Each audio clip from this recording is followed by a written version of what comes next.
Año 1860 después de Cristo. El aire húmedo y sofocante de la jungla camboyana parece denso como el agua. Se adhiere a la ropa, penetra en los pulmones, mezclándose con el olor acre de las hojas en descomposición, el aroma dulzón de flores desconocidas y el omnipresente espíritu de la tierra húmeda. Para el naturalista y explorador francés Henri Mouhot, este aire era el aire de los descubrimientos.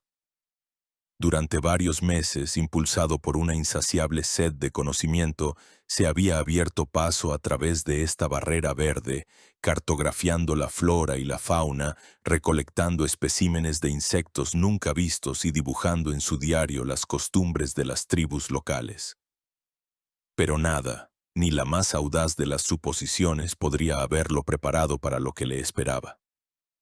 Sus guías camboyanos, con una reverencia temerosa en la voz, hablaban de una ciudad perdida construida no por hombres, sino por dioses o gigantes. Mouhot, un hombre de ciencia y escepticismo europeo, escuchaba estos relatos con una sonrisa cortés. Ya había visto suficientes ruinas en el sudeste asiático, restos de reinos otrora poderosos pero extinguidos hace mucho tiempo. Esperaba ver otro montón de piedras, pintorescamente envuelto en lianas.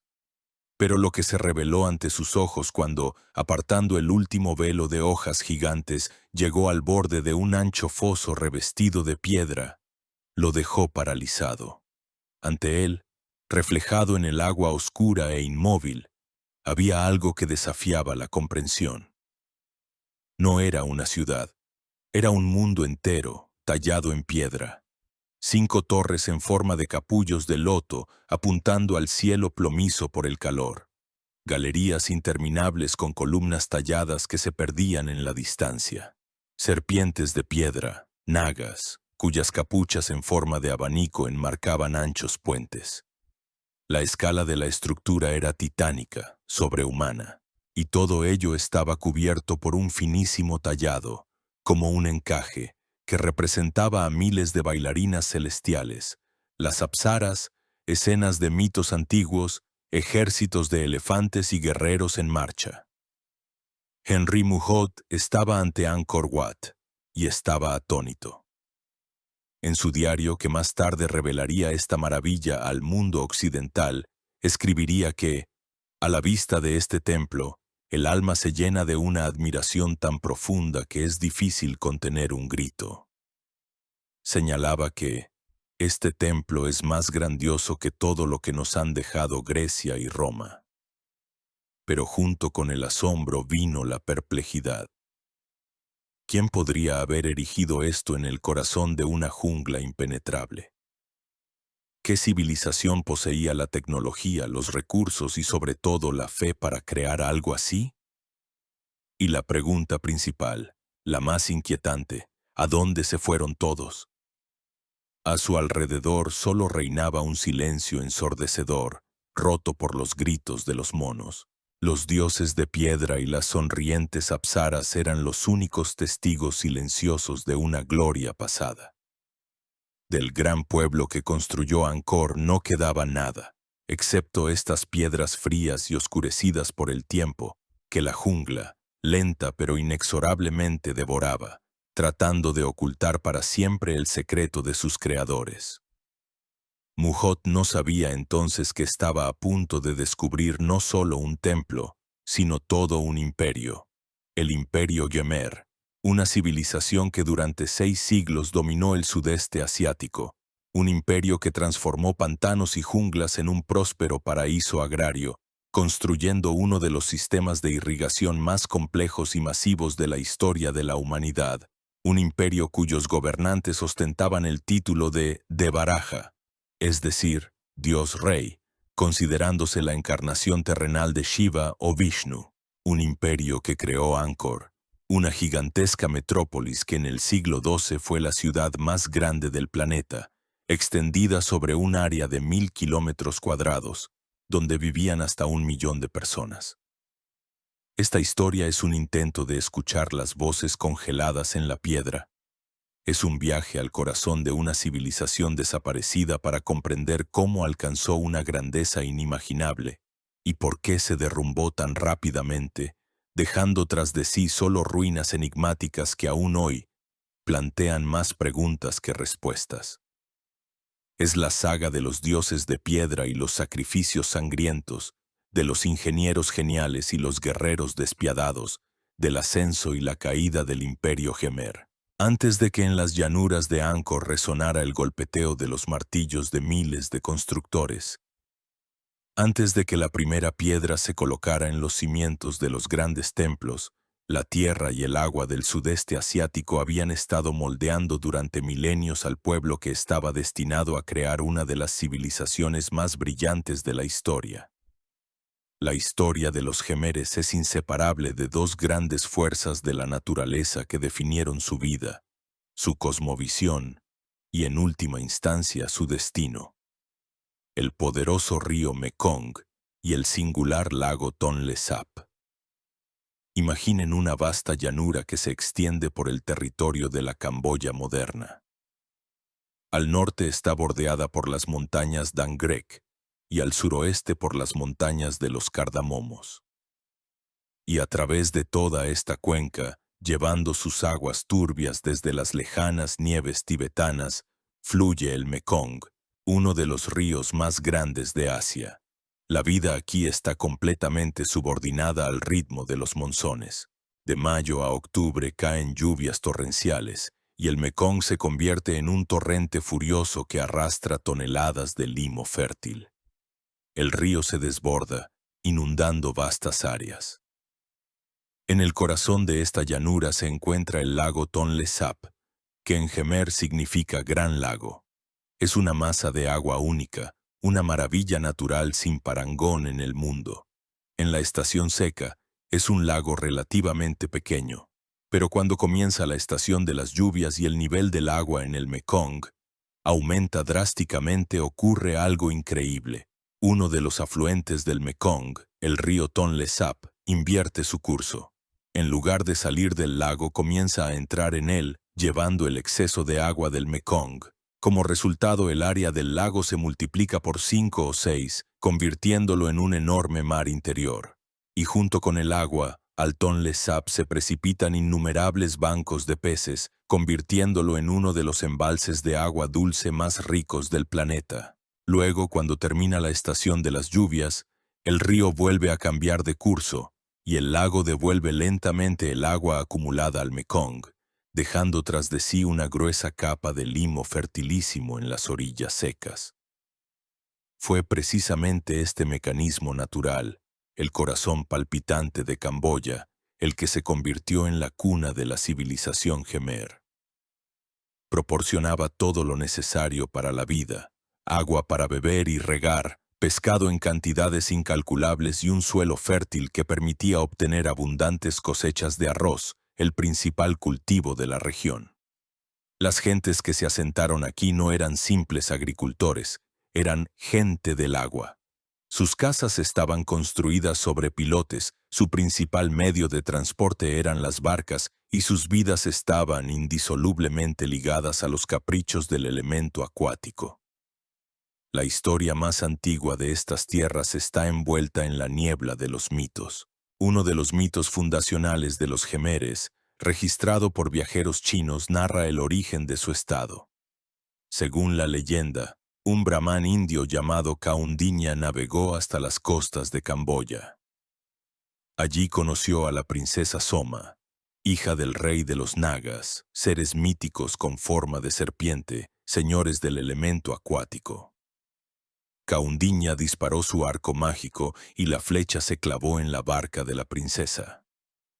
Soma, asustada, se le sometió. Kaundinya se casó con ella y sus descendientes pasaron a gobernar esta tierra. Este mito, a pesar de su carácter fabuloso, encierra un profundo significado histórico. Refleja dos procesos clave que dieron forma a la civilización Gemer primitiva. En primer lugar, el reconocimiento del papel primordial del agua, expresado en el culto a los nagas, las serpientes protectoras. En segundo lugar, y lo más importante, fue el proceso de indianización. A partir de los primeros siglos de nuestra era, el sudeste asiático cayó bajo la esfera de una poderosa influencia cultural de la India. Comerciantes, misioneros y brahmanes indios no trajeron a estas tierras espadas y ejércitos, sino ideas. Trajeron el sánscrito, la lengua de la religión y el gobierno. La escritura payava, el hinduismo con su panteón de dioses como Shiva, Vishnu y Brahma, el budismo, y conceptos de organización estatal, incluida la idea de la naturaleza divina de la realeza. Los jefes locales, deseosos de fortalecer su autoridad, absorbieron con avidez esta nueva y más compleja cultura. Invitaron a brahmanes indios a sus cortes, adoptaron nombres hindúes, estudiaron textos sánscritos y comenzaron a construir los primeros templos de estilo indio. Este proceso no fue una colonización, sino más bien una síntesis, en la que las ideas indias se superpusieron a la cultura local, creando una amalgama única y original. La primera gran entidad estatal en estas tierras, conocida por las crónicas chinas, fue Funan. Fue un próspero estado comercial, situado en el delta del Mekong, que controlaba importantes rutas marítimas entre China y la India. Funan fue un producto típico de la indianización. Sus gobernantes llevaban títulos sánscritos y en la corte florecía el hinduismo. En el siglo VI, Funan fue conquistada por su vecino del norte, el estado de Chenla, que originalmente había sido su vasallo. Los jemeres de Chenla eran habitantes del interior, más cercanos al lago Tonle Sap. Su ascenso marcó el desplazamiento del centro político de la costa hacia el interior, a esa misma llanura fértil que se convertiría en el corazón del futuro imperio. Chenla, a su vez, en el siglo VIII se dividió en dos partes, la llamada Chenla de tierra, que abarcaba las regiones interiores, y la Chenla de agua, en los territorios costeros. Este período de fragmentación y luchas intestinas fue una época de agitación y decadencia. Además, los debilitados principados jemeres cayeron bajo la dependencia de vecinos poderosos. Al este ganaba fuerza Champa, situada en el territorio del actual Vietnam. Y al sur, en las islas de Indonesia, dominaba el poderoso imperio marítimo de los Shailendra, con centro en la isla de Java. Fueron los gabaneses, al parecer, quienes establecieron su soberanía sobre la fragmentada Chenla. Los príncipes jemeres se vieron obligados a pagarles tributo, y uno de los príncipes jemeres incluso acabó en Java como rehén o exiliado. Parecía que los jemeres, desgarrados por disputas internas y sometidos a un poder extranjero, habían perdido para siempre la oportunidad de crear un gran imperio. Pero fue en esta época oscura, lejos de su patria, en la isla de Java, donde un joven adquiría experiencia y sabiduría. Un joven destinado no solo a regresar, sino a unificar las tierras jemeres, a sacudirse el yugo extranjero y a proclamar el nacimiento de un imperio nuevo, independiente y poderoso. Su nombre era Jayavarman II, y con su regreso comenzaría una nueva era, la era de Angkor. La historia de los grandes imperios a menudo comienza con las hazañas de un solo hombre, un líder dotado de una voluntad de hierro, un genio estratégico y un sentido casi místico del destino. Para el imperio Yemer, ese hombre fue Jayavarman II. Su figura está envuelta en leyendas, y las escasas líneas talladas en las estelas de piedra dejan más preguntas que respuestas. Pero fue él quien, como un héroe mítico, surgió de la oscuridad de la fragmentación para sentar las bases de una civilización que florecería durante 6 siglos. Alrededor del año 790 de nuestra era, después de largos años pasados en Java, en la corte de los poderosos Shailendra, Jayavarman II regresó a su patria. Los historiadores todavía debaten sobre su estatus en Java. ¿Fue un prisionero de honor capturado durante una de las incursiones javanesas? ¿O un exiliado que huyó de las luchas intestinas en su país? ¿O quizás fue enviado allí para su formación, para aprender el arte de gobernar en el corazón de una próspera potencia marítima? Sea como fuere, los años pasados en Java no fueron en vano. Vio de primera mano cómo se organiza una monarquía centralizada, cómo la religión puede servir como un poderoso instrumento para legitimar el poder y cómo los grandiosos complejos de templos como Borobudur se convierten en la encarnación visible del poder del gobernante. Al regresar a Camboya, Jayavarman II encontró el país en un estado lamentable. Numerosos pequeños principados luchaban entre sí, reconociendo formalmente el poder de la lejana Java. No intentó tomar ninguna de las capitales existentes. En cambio, comenzó su camino hacia el poder desde la periferia, unificando gradualmente paso a paso las dispersas tierras jemeres. Actuó no solo con la fuerza de las armas, sino también con la diplomacia, forjando alianzas con los jefes locales, casándose con las hijas de familias influyentes y creando una red de seguidores leales. Su camino fue largo y difícil. Trasladó su capital varias veces, adentrándose cada vez más en el país hacia su corazón, la región del lago Tonle Sap. Cada nueva capital, ya fuera Indrapura, Hariharalaya o Amarendrapura, no era solo un centro administrativo, sino una plataforma para una mayor expansión del poder. Era un monarca itinerante en constante movimiento, sometiendo un principado tras otro. Pero para crear no solo otro reino temporal, sino un imperio duradero, la fuerza militar por sí sola no era suficiente. Se necesitaba una gran idea, una ideología que uniera a todos los jemeres, elevara al gobernante por encima de los demás príncipes y, lo más importante, rompiera la humillante dependencia vasalla de Java. Y Jayavarman II, que había absorbido en Java las ideas sobre la naturaleza divina del poder, encontró tal ideología. La culminación de su reinado y la fecha oficial del nacimiento del Imperio Jemer se considera el año 802. En este año, Jayavarman II realizó un ritual místico y trascendental en la meseta de Phnom Kulen, a la que llamó Mahendra Parvata, que significa montaña del gran Indra. Invitó allí a un sumo sacerdote brahman llamado Hiranyadama. Según una inscripción en la estela de Sdok Kok Tom, fechada en el siglo XI, este brahman, utilizando textos secretos, realizó un ritual que cambió para siempre el panorama político y religioso de Camboya. Durante esta ceremonia, Jayavarman II fue proclamado Chakrabartin, es decir, monarca universal. Pero eso no fue todo. El acto principal del ritual fue la institución del culto del Devaraja, o Rey Dios. La esencia de este culto consistía en que el monarca Yemer, a partir de entonces, no sería considerado un simple vicario de los dioses en la tierra, sino su encarnación terrenal, un dios viviente. En su persona descendía a la tierra la esencia, el Tejas, de uno de los dioses supremos hindúes, generalmente Shiva. El símbolo de esta esencia divina y de la conexión del monarca con los cielos se convirtió en el Lingam, el sagrado símbolo fálico de Shiva, instalado en la cima del templo montaña central, que simbolizaba el mítico Monte Meru, centro del universo y morada de los dioses. Este ritual tuvo consecuencias políticas colosales. En primer lugar, al proclamarse Dios en la tierra, Jayavarman II se situó inconmensurablemente por encima de todos los demás príncipes y jefes. Cualquier desobediencia a él, a partir de entonces, no sería considerada una simple rebelión, sino un sacrilegio.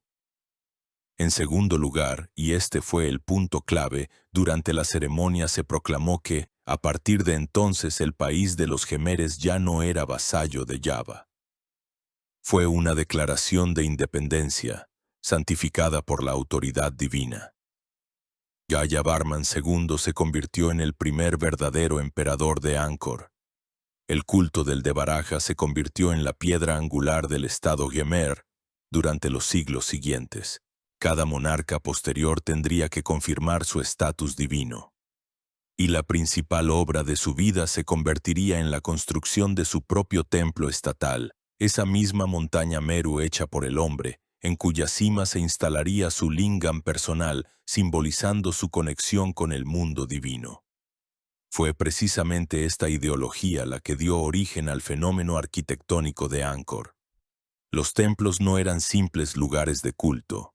Eran mandalas, cosmogramas, modelos del universo en miniatura, y en su centro se encontraba el Rey Dios, que mantenía el orden del mundo. Jayavarman II reinó durante mucho tiempo, hasta el 835. No construyó los gigantescos templos de piedra que vemos hoy. Sus capitales y templos eran probablemente, en su mayoría de madera, y no se han conservado. Pero hizo algo más importante. Creó un imperio no de piedra, sino de una idea. Dio a los gemeres un sentido de unidad, de orgullo nacional y de destino divino. Sentó las bases ideológicas, políticas y religiosas sobre las que sus sucesores erigirían una de las mayores maravillas del mundo. Con la ceremonia en la montaña de Phnom Kulen, comenzó la cuenta de la era de Angkor, la era de los dioses de piedra, de las grandes construcciones y del poder ilimitado. La ideología del Rey Dios, instituida por Jayavarman II, otorgó a los monarcas gemeres un poder y una legitimidad sin precedentes. Pero para convertir esta idea en realidad, para construir grandiosos templos montaña y mantener enormes ejércitos, se requería una base económica sólida. En las condiciones del clima monzónico de Camboya, esa base solo podía ser el arroz.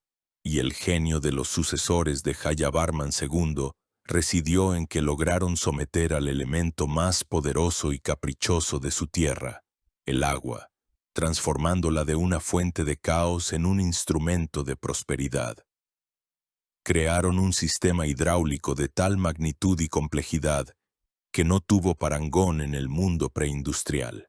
Los primeros pasos en esta dirección se dieron en la nueva capital, Hariharalaya, conocida hoy como Roluos, fundada por Jayavarman II y que se convirtió en el centro del imperio bajo sus sucesores, en particular bajo Indravarman I, que reinó del 877 al 889. Fue Indravarman I quien comprendió que, para garantizar la estabilidad y la prosperidad, era necesario resolver dos problemas clave relacionados con el agua. El primero consistía en almacenar la enorme cantidad de agua que traían las lluvias monzónicas para su uso durante la larga estación seca. El segundo consistía en crear un sistema de canales para distribuir uniformemente esta agua por los arrozales. La solución encontrada fue genial y grandiosa en su concepción. Indravarman ordenó la construcción del primer barai, que era un gigantesco embalse artificial. Este barai, conocido hoy como Indratataka, era un rectángulo de aproximadamente 3,8 por 0,8 kilómetros, rodeado de altos terraplenes de tierra. Era capaz de albergar millones de metros cúbicos de agua. El barai no fue simplemente excavado. Su ubicación fue calculada con precisión, teniendo en cuenta la pendiente natural, apenas perceptible del terreno. Se llenaba con el agua del río Roluos durante la estación de las lluvias y luego, en la estación seca, el agua se liberaba de él de forma lenta y controlada a una compleja red de canales de distribución, regando miles de hectáreas de arrozales. Fue una verdadera revolución tecnológica. El control del agua permitió a los gémeres pasar de una cosecha de arroz al año, dependiente de los caprichos del tiempo, a 2, 3 y, en algunas zonas, quizás incluso a 4 cosechas. La producción de arroz se multiplicó. Esto creó un colosal excedente de producto que se convirtió en la sangre económica del imperio.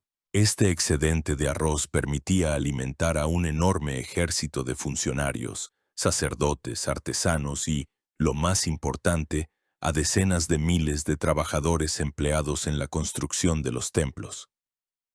El sistema hidráulico se convirtió en el motor de la civilización de Angkor. Pero el barai no era solo una obra de ingeniería. En la cosmovisión de los gemeres, también tenía un profundo significado sagrado. En la cosmología hindú, el mundo está rodeado por el océano cósmico. El barai, este enorme embalse hecho por el hombre, simbolizaba este océano sagrado que rodeaba al templo montaña central que a su vez simbolizaba el monte Meru. De este modo, los ingenieros gemeres, al crear su sistema de irrigación, reproducían al mismo tiempo en la Tierra el modelo divino del universo. La tecnología y la religión estaban indisolublemente ligadas. El hijo de Indravarman I, Yashovarman I, que reinó del 889 al 910, fue aún más lejos. Trasladó la capital de Hariharalaya unos kilómetros al noroeste, al lugar que hoy llamamos Angkor. Fue él quien fundó la ciudad de Yashodarapura, la primera gran ciudad de este territorio. Y lo primero que hizo tras erigir en el centro de la ciudad su templo montaña estatal, Phnom Bakheng, fue ordenar la construcción de un nuevo y aún más grandioso Barai, conocido como el Barai Oriental. Sus dimensiones asombran la imaginación incluso hoy. 7,5 kilómetros de largo y 1,8 kilómetros de ancho. Era capaz de albergar hasta 50 millones de metros cúbicos de agua.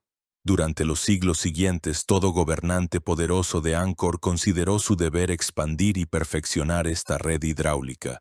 Se construyó el Barai Occidental, aún más grande, de 8 por 2,1 kilómetros, que funciona hasta el día de hoy. Toda la llanura de Angkor estaba cubierta por una telaraña de canales grandes y pequeños, presas, esclusas y embalses. Investigaciones modernas con el uso de imágenes por satélite y LIDAR, escaneo láser desde el aire, han demostrado que Angkor no era solo una ciudad con templos, sino un gigantesco y cuidadosamente planificado complejo agroindustrial. Este sistema fue una maravilla de la ingeniería. Los canales se trazaron con una precisión milimétrica, utilizando la mínima pendiente del relieve para garantizar el flujo de agua por gravedad. Esto requería un altísimo nivel de conocimientos geodésicos y la capacidad de organizar obras de tierra a gran escala en las que participaron cientos de miles de personas. Toda la vida en Angkor estaba subordinada a este sistema. Determinaba la ubicación de los campos, los caminos y los asentamientos. El rey, como señor del agua, la distribuía entre las comunidades, lo que le daba otra poderosa palanca de control sobre la población. El control del agua significaba el control de la cosecha y, por lo tanto, de la vida misma. Así, la grandeza de Angkor se asentaba sobre dos pilares. El primero era la ideología del Devaraja, que garantizaba la unidad política y espiritual. El segundo era el sistema hidráulico, que creaba la abundancia material. Sin uno no habría existido el otro. Sin la autoridad divina del rey, habría sido imposible movilizar a la población para obras de irrigación tan grandiosas, y sin los excedentes de arroz que proporcionaba este sistema, habría sido imposible mantener el fastuoso culto del Rey Dios y erigir sus palacios celestiales de piedra. Fue esta simbiosis de fe y tecnología, de religión e ingeniería, la que permitió a un pequeño pueblo gemer convertirse en un poderoso imperio y a su capital, en la metrópolis más grande y una de las más desarrolladas del mundo preindustrial. Pasaron los años, cambiaron las dinastías, y en la llanura de Angkor, como hongos después de la lluvia, surgían nuevos y nuevos templos montaña. Cada monarca se esforzaba por superar a sus predecesores, por dejar tras de sí un monumento digno de su estatus divino. Pero a principios del siglo XII, ascendió al trono gemer un hombre cuyas ambiciones y hazañas eclipsaron todo lo anterior. Su nombre era Suryavarman II, y fue a él a quien le estaba destinado crear la obra maestra que se convertiría en el símbolo no solo del imperio gemer, sino de toda Camboya, el inmortal Angkor Wat, el camino de Suryavarman. Segundo al poder fue sangriento y despiadado, algo bastante propio de la época. No era el heredero directo. Las inscripciones relatan que, siendo aún un joven, dejando en el campo de batalla un océano de sus ejércitos, en un salto furioso, como un garuda atacando a una serpiente en la cima de una montaña, abatió a su tío abuelo, el monarca reinante, y se apoderó del trono. Este acto de violencia requería una legitimación inmediata y convincente. Suryavarman necesitaba demostrar a los dioses y a los hombres que era él el rey dios legítimo. Y la mejor manera de hacerlo era erigiendo el templo montaña más grandioso, perfecto y sagrado de la historia de los Gemeres. Suryavarman II no fue solo un usurpador, sino también un destacado general y diplomático. Su reinado, que duró aproximadamente desde el 1113 hasta el 1150, fue una época de activa política exterior. Libró guerras con sus vecinos, Champa al este y el estado de Dai Viet, Vietnam, al norte. Reanudó las relaciones diplomáticas con China, lo que fomentó el comercio. El imperio, bajo su mandato, alcanzó su máxima extensión territorial, extendiendo su influencia a los territorios de las actuales Tailandia, Laos y Vietnam. Las victorias militares y los éxitos diplomáticos trajeron enormes riquezas y miles de prisioneros de guerra que se convirtieron en esclavos y mano de obra barata para su grandioso proyecto de construcción. Al emprender la creación de su templo estatal, Suryavarman II rompió con varias tradiciones a la vez. En primer lugar, la mayoría de sus predecesores habían sido shivaístas y sus templos estaban dedicados a Shiva. Suryavarman, en cambio, era un ferviente seguidor de Vishnu, el dios preservador del universo. Por lo tanto, su templo fue dedicado a Vishnu, y él mismo después de la muerte debía reunirse con esta deidad y recibir un nombre póstumo que significara aquel que ha entrado en el mundo supremo de Vishnu. En segundo lugar, casi todos los templos de Angkor están orientados al este hacia el sol naciente. Angkor Wat, en cambio, en contra de todos los cánones, está orientado al oeste. Las razones de esto siguen siendo objeto de debate entre los eruditos. Quizás se deba a que Vishnu se asociaba con el oeste. O quizás, y esto es más probable, el templo fue concebido desde el principio no solo como un santuario, sino también como un mausoleo para el propio Suryavarman II, y el oeste, en la tradición hindú, es la dirección asociada con los rituales funerarios y el mundo de los antepasados. La construcción de Angkor Wat fue una empresa de una escala verdaderamente ciclópea. Duró unos 35 años y requirió un esfuerzo increíble de todos los recursos del imperio. Se extrajeron unos 5 millones de toneladas de arenisca de las canteras de la meseta de Phnom Kulen, a 40 kilómetros de Angkor.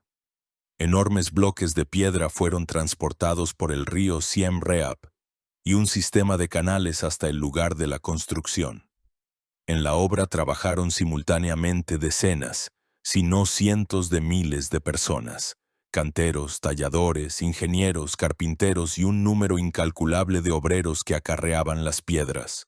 La arquitectura de Angkor Wat es la cima del genio ingenieril y artístico Gemer, la encarnación perfecta de la cosmología hindú en piedra. El templo es una pirámide de 3 niveles, rodeada por un ancho foso que simboliza el océano cósmico.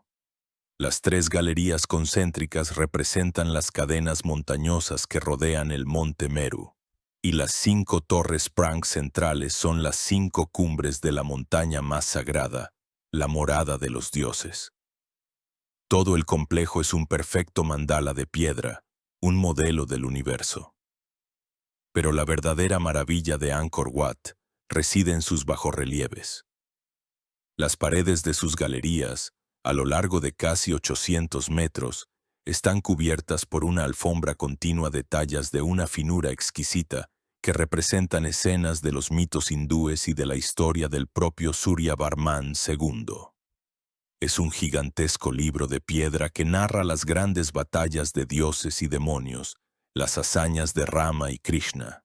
Aquí está la famosa escena del batido del océano de leche. Los dioses, Devas, y los demonios, Asuras, agarrados a la gigantesca serpiente Vasuki que han enrollado alrededor del monte Mandara, la hacen girar, batiendo el océano primordial para extraer de él el elixir de la inmortalidad, el Amrita. Y en el centro, dirigiendo el proceso, se encuentra el propio Vishnu, Aquí hay escenas del Mahabharata y el Ramayana y la batalla de Kurukshetra, el combate de Rama con el rey de los demonios, Ravana. Y en el muro sur, una representación del propio Suryavarman II, sentado en su trono rodeado de sus cortesanos y generales, y luego conduciendo a sus innumerables ejércitos a la batalla. No son simples ilustraciones religiosas, son también la apoteosis del poder real, la glorificación del poder de un monarca igual a los dioses. Y por todas partes, en las paredes, columnas y frontones, hay más de 2000 representaciones de apsaras, las bailarinas celestiales, congeladas en poses elegantes. Cada una es única, con su propio peinado, adornos y expresión facial. Son las habitantes divinas de este paraíso de piedra, la promesa de una bienaventuranza eterna. Suryavarman II no vivió para ver la finalización de su gran creación. Murió alrededor del 1150 y algunos bajorrelieves quedaron sin terminar, pero alcanzó su objetivo. Creó un monumento que hizo inmortal su nombre. Angkor Wat se convirtió no solo en un templo y un mausoleo, se convirtió en la apoteosis de la civilización Yemer, su mayor logro, la demostración de su fe, su poder y su genio artístico. Fue una sinfonía de piedra dedicada al dios Vishnu y a su encarnación terrenal, el rey Suryavarman II, pero ni las piedras más sólidas pueden garantizar una estabilidad eterna.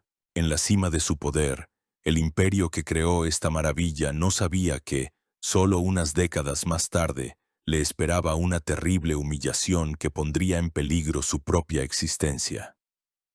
La edad de oro de Suryavarman II, marcada por la construcción de Angkor Wat y la expansión de las fronteras del imperio, parecía inquebrantable. El poder Yemer había alcanzado la cima de su poder, y su capital, Yashodharapura, era la ciudad más magnífica del sudeste asiático. Los templos de piedra que se alzaban hacia el cielo, y los gigantescos barais, llenos de agua, eran la encarnación visible del orden divino y del poder inquebrantable del Rey Dios. Pero la historia enseña que cuanto más alto es el vuelo, más dolorosa puede ser la caída. El período de prosperidad fue seguido por un tiempo de agitación, y pronto el imperio sufrió una catástrofe que nadie podría haber imaginado. Una invasión enemiga y el saqueo de la sagrada capital. Tras la muerte de Suryavarman II, alrededor del 1150, el país entró en un período de inestabilidad política. Siguió una sucesión de gobernantes débiles, disputas internas y, posiblemente, incluso golpes de palacio. La unidad, forjada por la voluntad de hierro de un gran monarca, comenzó a resquebrajarse. Esta debilidad interna no pasó desapercibida para sus vecinos, principalmente para el antiguo y acérrimo enemigo de los Jemeres. El estado de Champa. Los Cham, cuyo reino se encontraba en la costa del actual centro de Vietnam, eran hábiles navegantes y feroces guerreros. Durante siglos habían luchado con los Jemeres o habían forjado alianzas con ellos. El propio Suryavarman II había invadido sus tierras en repetidas ocasiones, intentando someterlos. Ahora, al ver el debilitamiento de su poderoso vecino, los Cham decidieron contraatacar, y este golpe fue planeado con una genialidad audaz e inesperada. En 1177, bajo el liderazgo de su rey Gaya Indravarman IV, los Cham emprendieron una operación militar sin precedentes por su audacia. Comprendieron que atacar Angkor por tierra, desde el este, sería largo y difícil. El ejército Yemer, aunque debilitado, era fuerte en las batallas terrestres. Por lo tanto, los Cham decidieron atacar desde la dirección más inesperada, desde el agua. Su flota, compuesta por cientos de veloces barcos de guerra, entró en la desembocadura del Mekong, remontó el río y luego, aprovechando la hidrografía única de la región, entró en el lago Tonle Sap. Esta maniobra fue absolutamente impredecible para los Jemeres. Estaban acostumbrados a considerar el Tonle Sap como su masa de agua interior y segura, una fuente de vida y no una amenaza mortal. Su capital, situada a solo unos kilómetros de la orilla del lago y conectada a él por el río Siem Reap, resultó prácticamente indefensa ante un ataque desde esa dirección. Lo que ocurrió a continuación fue inmortalizado no en crónicas, sino en los bajorrelieves de piedra tallados más tarde en las paredes del templo de Bayon. Estos relieves son un documento histórico único, una especie de reportaje en piedra de los acontecimientos. En ellos vemos una batalla naval caótica y brutal. Los largos y estrechos barcos de los Cham, con altas proas y popas, embisten y abordan a las naves gemeres. Los Cham, representados con sus característicos tocados, lanzan jabalinas y disparan flechas. Los guerreros gemeres resisten desesperadamente. El agua está llena de cuerpos de hombres y cocodrilos, que se abalanzan inmediatamente sobre los heridos y los muertos. Es una escena de caos y derrota absolutos. La flota gemer, sorprendida, fue derrotada. El camino a la capital estaba abierto.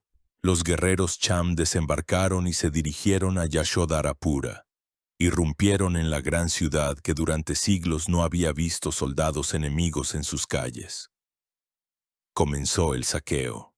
Los templos fueron profanados, los palacios quemados, y los tesoros incalculables acumulados por generaciones de reyes gemeres fueron saqueados. El monarca gemer reinante fue asesinado. El saqueo de Angkor en 1177 fue para los gemeres un trauma terrible, una humillación nacional, equivalente al fin del mundo. No solo asestó un golpe a su riqueza y poder, sino también a su propia fe. ¿Cómo pudieron los extranjeros profanar la ciudad sagrada, la morada de los dioses? ¿Por qué los dioses protectores Shiva y Vishnu permitieron tal sacrilegio? La ideología del Devaraja, que afirmaba que el rey Dios mantenía el orden universal, quedó desacreditada. El orden se derrumbó y llegó el caos. Durante varios años el país se sumió en la anarquía. Los Cham campaban a sus anchas en la capital, y en diferentes partes del país surgieron usurpadores que reclamaban el trono. Parecía que el imperio Yemer, que había alcanzado la cima de su grandeza con los constructores de Angkor Wat, estaba ahora condenado a la desintegración y la ruina definitivas. Sus dioses de piedra guardaban silencio, y el pueblo estaba desesperado.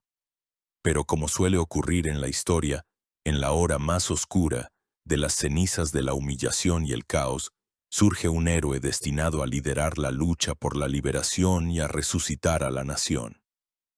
A la sombra de la capital saqueada ya maduraban la ira y la voluntad de resistir. Y al frente de esta resistencia se puso uno de los príncipes gemeres, un hombre que no solo expulsaría a los invasores, sino que se convertiría en el mayor constructor de la historia de Angkor, superando incluso al propio Suryavarman II.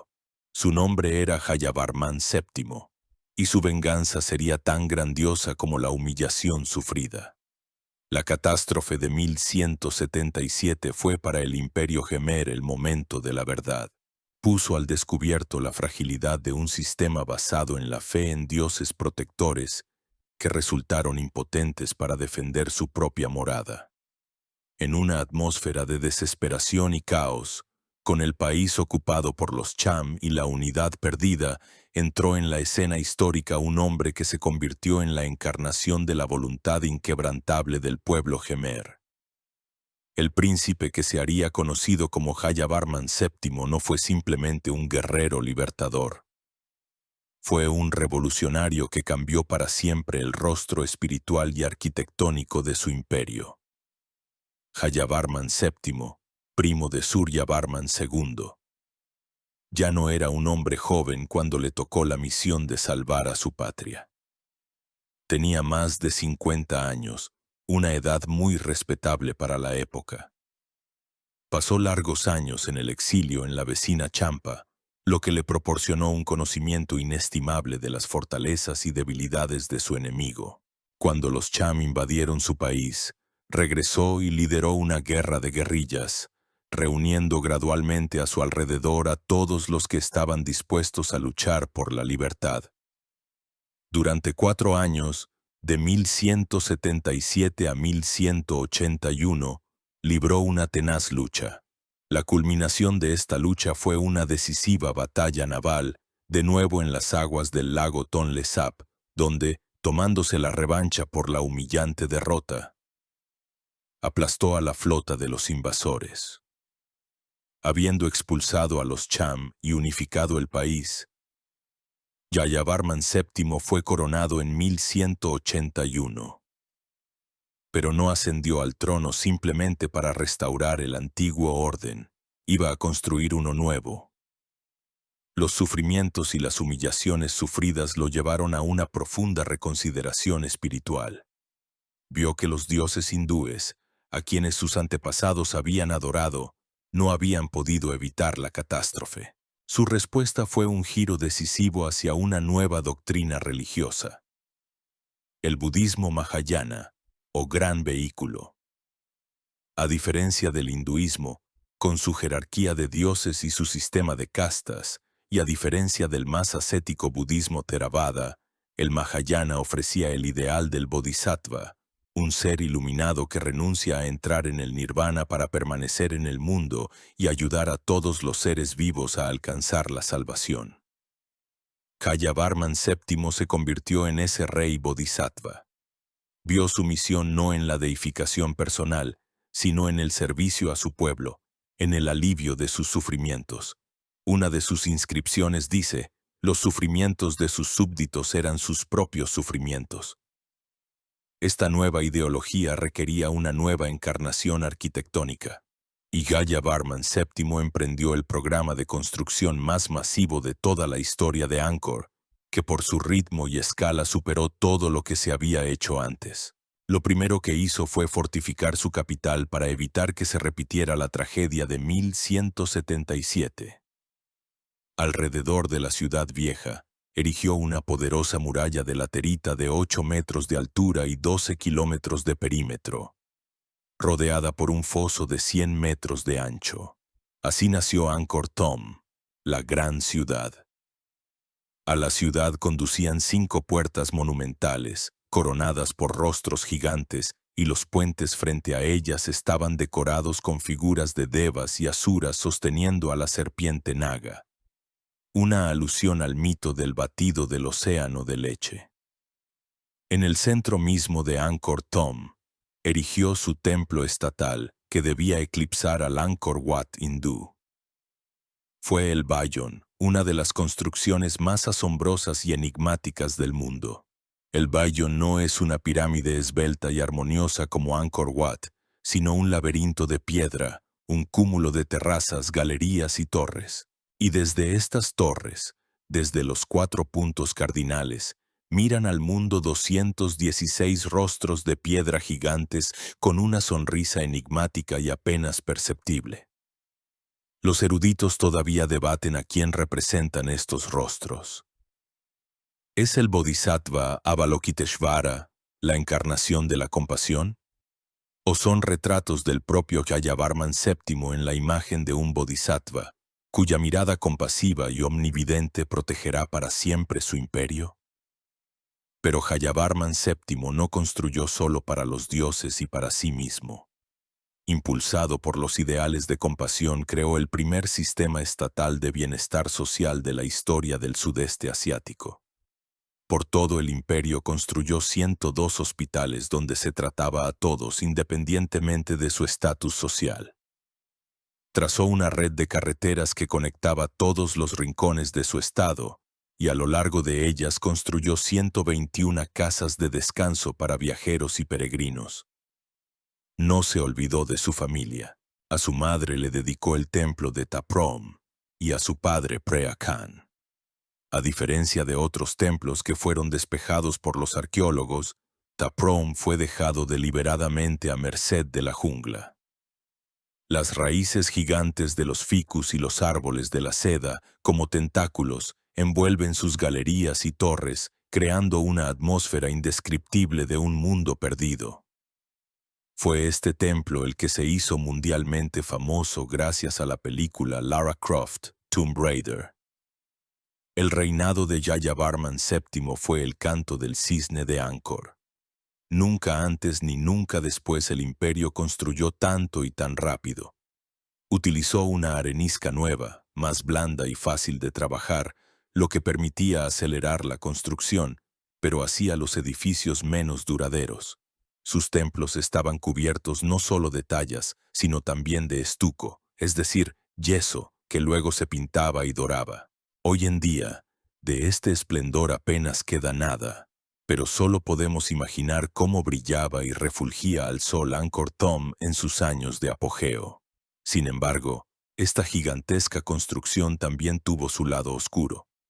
Requirió un esfuerzo sobrehumano de todos los recursos del imperio.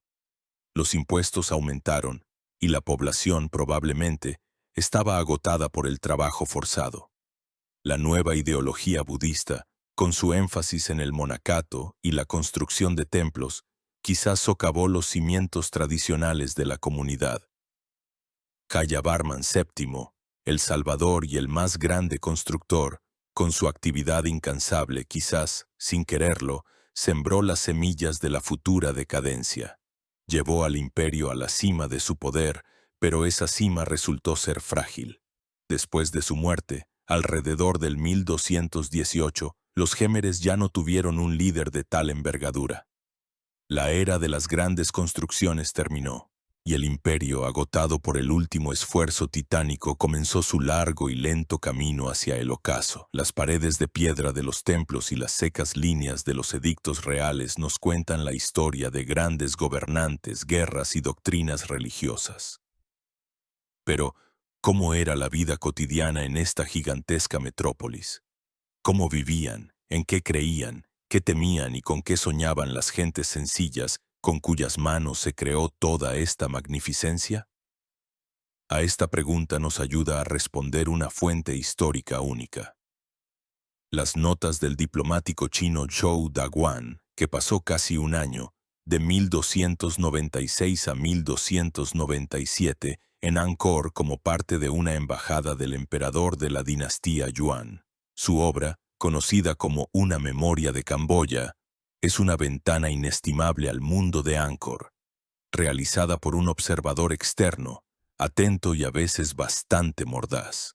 Zhou Daguan llegó a Angkor más de 70 años después de la muerte de Yayavarman VII, en un período en que el imperio ya había pasado su apogeo, pero todavía era poderoso y próspero. Gracias a él, podemos apartarnos por un momento de los dioses y los reyes y ver una ciudad viva y palpitante. Lo primero que sorprendió al diplomático chino fue la propia ciudad, Angkor Thom. Describe sus poderosas murallas, las 5 puertas con cabezas de piedra y las calles anchas y rectas. Pero señala un detalle importante. Solo los templos y los palacios estaban construidos en piedra. Las casas de la gente común, e incluso de la nobleza, eran de madera, con techos de paja o tejas. Por eso no ha quedado rastro de las viviendas de Angkor. La ciudad estaba dividida en 2 partes, el centro sagrado con los templos y el palacio, y los barrios residenciales que se extendían a su alrededor, con huertos, estanques y mercados. La apariencia y las costumbres de los Gémeres provocaron en Zhou Daguan una mezcla de asombro y desaprobación. Tanto hombres como mujeres, escribe, van con el torso desnudo, envolviendo sus caderas con un trozo de tela, el sampot. Solo el rey y sus allegados podían llevar ropas más suntuosas. Todos, desde el plebeyo hasta el monarca, iban descalzos. Se recogían el pelo en un moño y llevaban pulseras y anillos de oro.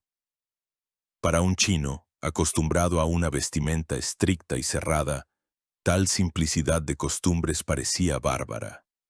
También señala que los Gémeres eran muy limpios y se bañaban varias veces al día en los estanques y canales que abundaban en la ciudad. La corte real despertó un interés especial en el chino. Describe las salidas del rey, que en ese momento llevaba el nombre de Indravarman III.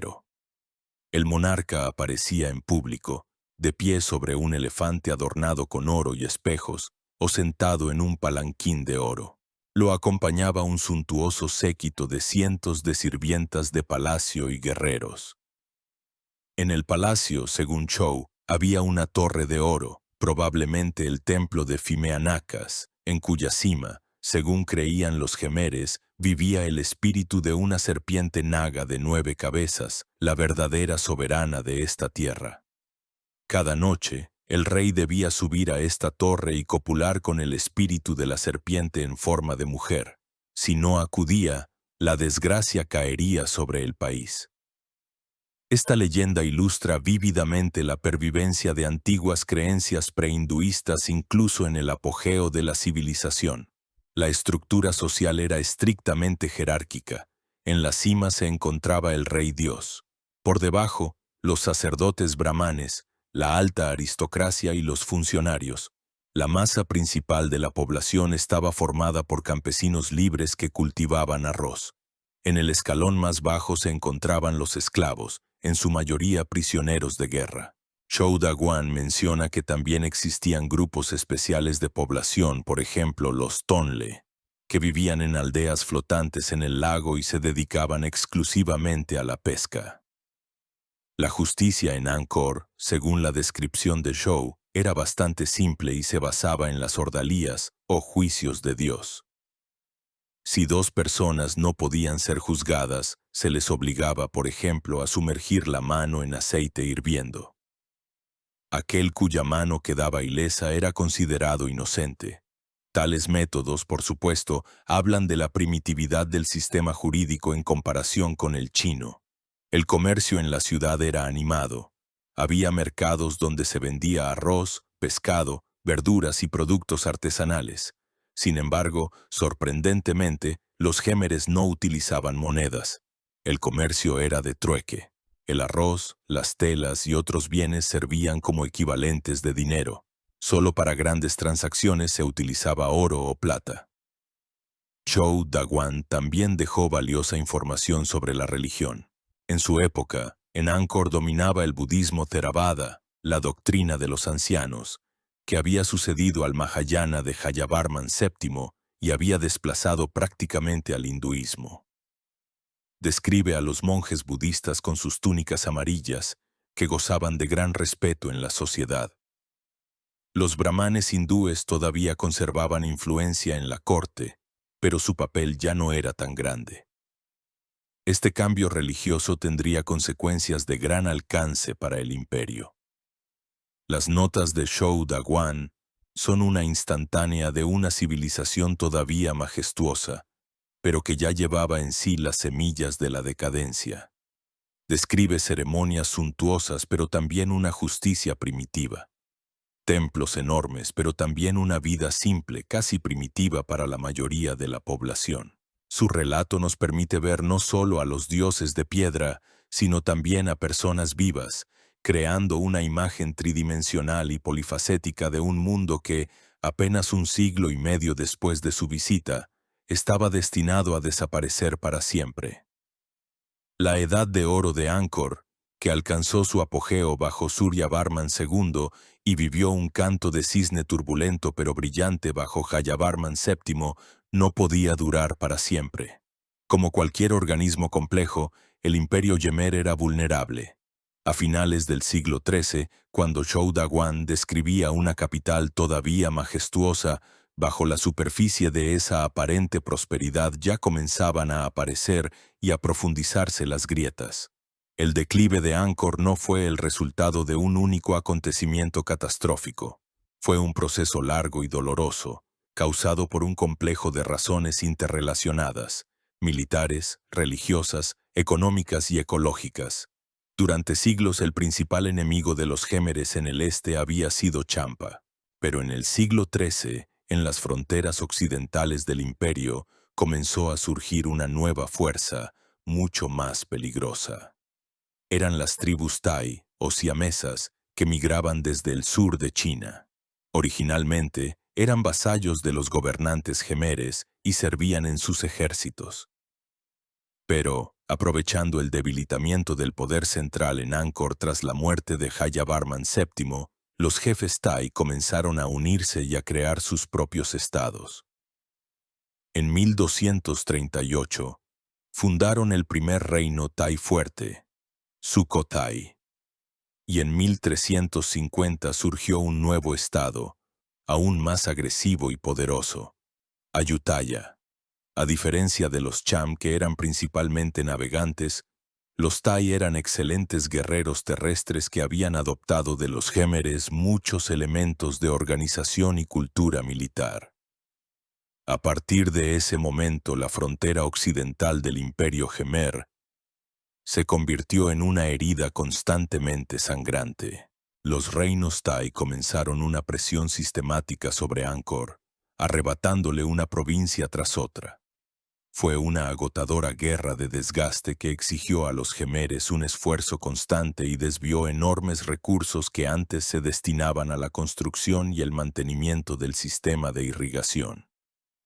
La superioridad militar que los Gemeres habían ostentado durante siglos se había perdido. Ahora se veían obligados a defenderse, y esta defensa se hacía cada vez más difícil. Cambios no menos serios se estaban produciendo también dentro del imperio, en la esfera espiritual. El grandioso programa de construcción de Jayavarman VII, basado en el budismo Mahayana, había agotado al país. Después de su muerte, se produjo una nueva transformación religiosa, esta vez definitiva. Desde Sri Lanka y Tailandia, comenzó a penetrar y a extenderse rápidamente en Camboya el budismo Theravada, la doctrina de los ancianos. El Theravada ofrecía un camino a la salvación más simple y accesible, que no requería la construcción de gigantescos complejos de templos. El ideal de esta religión no era el rey Bodhisattva, sino el modesto monje Arhat que había alcanzado la iluminación. Esta nueva religión ganó rápidamente popularidad entre la gente común. Los reyes, al ver esto, también adoptaron el Theravada para no perder el contacto con sus súbditos. Sin embargo, este cambio de religión tuvo consecuencias devastadoras para todo el sistema estatal de Angkor. Toda la civilización de Angkor se había construido sobre la ideología del Devaraja, el culto al rey Dios, que era o bien la encarnación de Shiva o Vishnu, o como bajo Jayavarman VII, un bodhisattva. Era este culto el que justificaba el poder absoluto del monarca y exigía la construcción de templos montaña, que eran el centro de la vida económica y social. El Theravada, en cambio, socavaba esta ideología en su misma raíz. Afirmaba que el rey no era un dios, sino un hombre común que debía gobernar de acuerdo con la ley budista, el Dharma. La legitimidad divina del monarca se evaporó, y con ella desapareció también el principal incentivo para mantener la compleja y costosa economía de los templos. ¿Para qué construir templos gigantescos para dioses en los que ya no se creía como antes? ¿Para qué mantener a miles de sacerdotes y sirvientes en estos templos? La nueva religión no lo exigía. Como resultado, los enormes complejos de templos que habían sido centros económicos comenzaron a decaer. El pegamento religioso que mantenía unido al imperio se disolvió. El sistema hidráulico, que había sido la fuente de la prosperidad de Angkor, con el tiempo se convirtió en una fuente de problemas. Esta complejísima red de canales y barais requería un mantenimiento constante, como la limpieza de lodos, la reparación de presas y esclusas. Esto, a su vez, requería un poder centralizado fuerte, capaz de organizar y controlar estos trabajos. A medida que el poder de los monarcas se debilitaba debido a los fracasos militares y al cambio de religión, el mantenimiento del sistema de irrigación empeoraba. Los canales se encenagaban y la eficacia del riego disminuía. Esto conducía a una reducción de los rendimientos del arroz, lo que socavaba la base económica del Estado. Además, algunas investigaciones modernas sugieren que los Gemeres pudieron haber sido víctimas de su propio éxito. La deforestación secular para la construcción y las necesidades de la enorme ciudad podría haber provocado la erosión del suelo, lo que aceleró aún más el encenagamiento de los canales. A estos problemas creados por el hombre, probablemente se sumaron también los cambios climáticos. El análisis de los anillos anuales de los árboles y de los depósitos de sedimentos en los baráis ha demostrado que en los siglos XIV y XV se produjeron en la región fluctuaciones climáticas bruscas. Largos períodos de sequía severísima fueron seguidos por monzones anormalmente potentes. El enorme pero frágil sistema de irrigación de Angkor, diseñado para condiciones climáticas estables, no pudo soportar tal estrés. Durante la sequía, los baráis se secaban, y durante las inundaciones, las potentes corrientes de agua rompían las presas y destruían los canales. La gran máquina hidráulica que había creado el imperio ahora trabajaba para su destrucción. Todos estos factores, la presión militar, el vacío espiritual, el declive económico y el colapso ecológico, estaban estrechamente entrelazados. Uno reforzaba al otro, arrastrando al imperio a una espiral mortal de decadencia. El monolito que parecía eterno se cubrió de profundas grietas y estaba a punto de desmoronarse con el último y decisivo golpe. Y ese golpe no se hizo esperar. A principios del siglo XV, el imperio Jemer era solo una sombra de su antigua grandeza. Agotado por 100 años de guerra con los estados tailandeses, desgarrado por una crisis espiritual interna y sufriendo el colapso de su otrora genial sistema de irrigación, se asemejaba a un león viejo y enfermo, ya incapaz de defender su territorio. La gran ciudad de Angkor, todavía poblada y formalmente la capital, se había convertido en rehén de su glorioso pasado.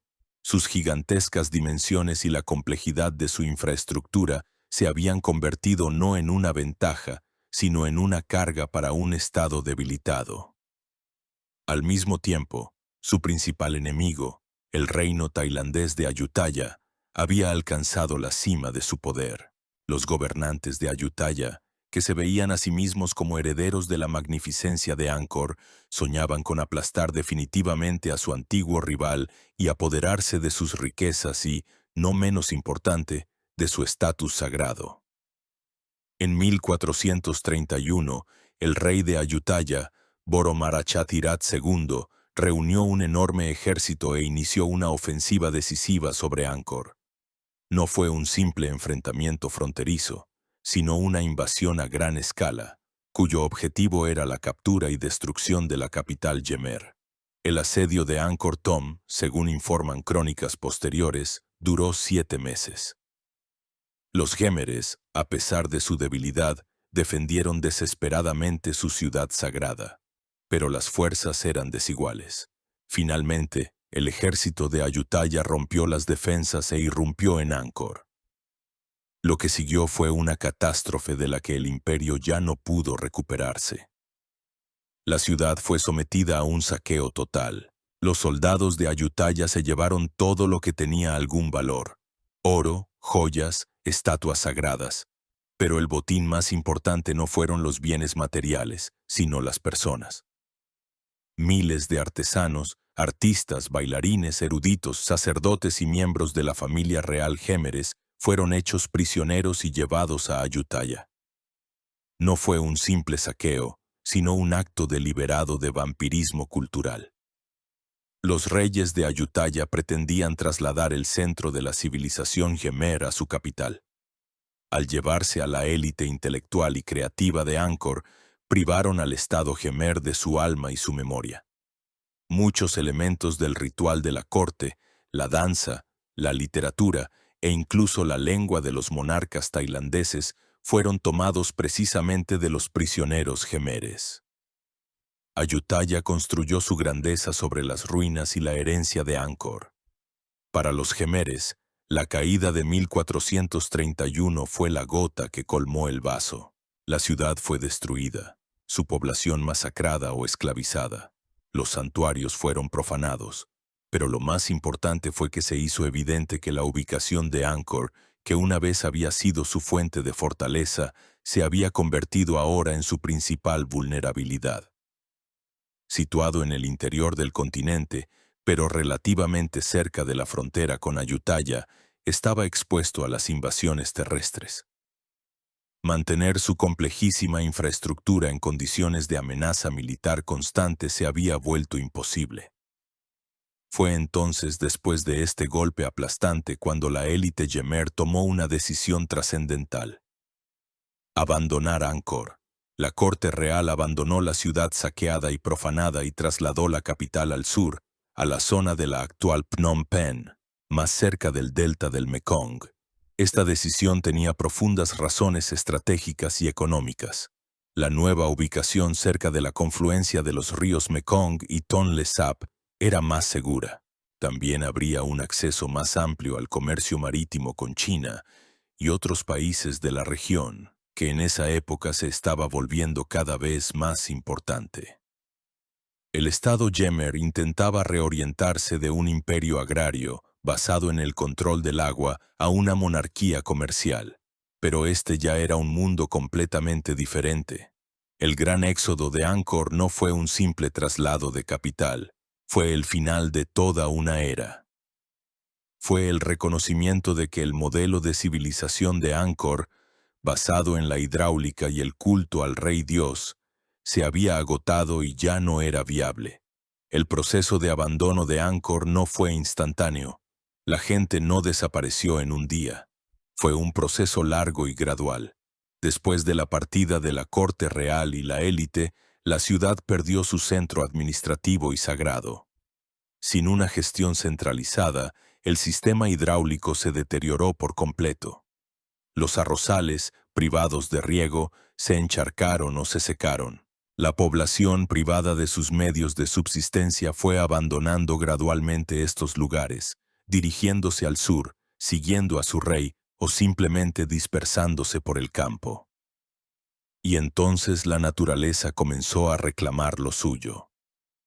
La jungla, que los jemeres habían conquistado tenazmente durante 6 siglos, comenzó su lento pero inexorable contraataque. Las lianas, como serpientes verdes, se arrastraron por las paredes de los templos. Las raíces de los árboles, creciendo a través de la mampostería, desgarraron galerías y terrazas. Los techos de los palacios y casas de madera se pudrieron y se derrumbaron, dejando tras de sí solo los cimientos de piedra. La mayor metrópolis del mundo preindustrial se sumergió lentamente en la penumbra verde, convirtiéndose en una ciudad fantasma. Solo unos pocos templos, principalmente Angkor Wat, continuaron con vida. Se convirtió en un monasterio budista y una pequeña comunidad de monjes lo mantuvo en un estado relativamente bueno. Pero la gran ciudad en sí, el sistema hidráulico, todo el complejo entorno urbano, todo fue devorado por la jungla. La memoria de sus verdaderas dimensiones y grandeza se borró. Para los camboyanos, se convirtió en una leyenda, en la morada de dioses y espíritus, y para el mundo exterior simplemente dejó de existir. Durante 4 siglos, Angkor desapareció de los mapas, congelada en una espera silenciosa del día en que un viajero casual de una Europa lejana la redescubriera para el mundo y se preguntara: ¿dónde desapareció la civilización capaz de crear tal maravilla? Cuando a mediados del siglo XIX los primeros exploradores europeos, siguiendo los pasos de Henry Mouhot, comenzaron a adentrarse en los laberintos verdes de Angkor, estaban convencidos de que se encontraban ante un enigma sin solución. La grandiosidad de las ruinas parecía tan desproporcionada con el nivel de desarrollo de la Camboya de su época que surgieron las teorías más fantásticas. Se decía que Angkor había sido construido por una legión romana perdida, por los guerreros de Alejandro Magno o incluso por representantes de una mítica raza de gigantes. La verdad resultó ser aún más asombrosa. Esta maravilla fue creada por los antepasados de los mismos jemeres que vivían en humildes aldeas al pie de estas ruinas. La caída de Angkor y el posterior olvido de siglos crearon la imagen de una civilización desaparecida. Pero el imperio Yemer no desapareció sin dejar rastro. Se transformó, se redujo, perdió su grandeza, pero su legado sigue vivo en la piedra, en la cultura y en el alma misma del pueblo camboyano. El legado más evidente de Angkor son sus templos. Más de 100 estructuras monumentales esparcidas en un área de cientos de kilómetros cuadrados constituyen el complejo de templos más grande del mundo. No es un simple montón de piedras, sino una invaluable biblioteca de piedra que ha conservado para nosotros la historia, la mitología y el arte de un gran imperio. Los bajorrelieves de Angkor Wat y Bayon son textos visuales únicos que narran batallas, la vida de la corte y creencias religiosas. La arquitectura de los templos es una cosmología congelada en piedra, un libro de texto sobre la cosmovisión hindú y budista. Gracias al trabajo de arqueólogos y restauradores de todo el mundo, estos monumentos declarados Patrimonio de la Humanidad por la UNESCO son hoy no solo el principal atractivo turístico de Camboya, sino también una fuente inagotable de conocimiento sobre el pasado. Muchos elementos de la cultura camboyana moderna tienen sus raíces en la era de Angkor. La danza clásica Yemer, con sus movimientos elegantes y estilizados, es una continuación directa de la danza de aquellas mismas apsaras que quedaron congeladas en las paredes de los templos. La etiqueta de la corte, la música tradicional, elementos del traje nacional, todo lleva la impronta del gran imperio. Incluso después de la adopción del budismo Theravada, en la cultura camboyana se conservaron ecos del hinduismo. Los héroes del Ramayana, conocido en Camboya como el Reamker, siguen siendo personajes del teatro popular, y los míticos nagas y garudas adornan los tejados de las pagodas modernas. Angkor se convirtió en esa edad de oro, ese pasado idealizado al que los jemeres recurren en busca de su identidad. La silueta de Angkor Wat, plasmada en la bandera nacional de Camboya, es el símbolo más claro de esta conexión inquebrantable. La caída de Angkor y el ascenso de Ayutthaya definieron durante siglos el trágico destino de Camboya. Habiendo perdido su poder imperial, se encontró atrapada entre dos vecinos depredadores, Siam, Tailandia, al oeste, y Vietnam al este. Durante siglos, le fueron arrebatando un trozo tras otro, convirtiendo a la otrora gran potencia en uno de los estados más pequeños y vulnerables de la región. El dolor y la humillación por la pérdida de territorios y de la antigua grandeza se convirtieron en una parte importante de la autoconciencia nacional de los jemeres y todavía influyen en sus relaciones con sus vecinos.